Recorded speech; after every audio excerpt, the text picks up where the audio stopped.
312 Maryland. So we're gonna pull back now from the city tap back to the clean out. When we first got here, we went underwater. That was due to this root intrusion and a blockage it had caused. So now you can see the water's run off. We can see the condition of the PVC pipe. We can see the test tee now. This was all holding water before.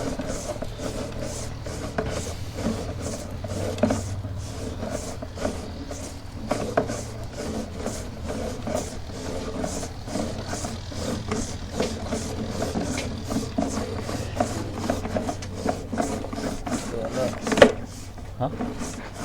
What's going on?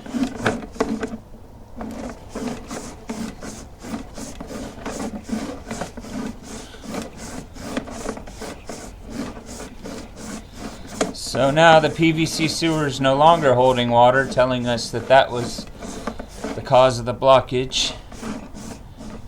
Our camera head must have penetrated it.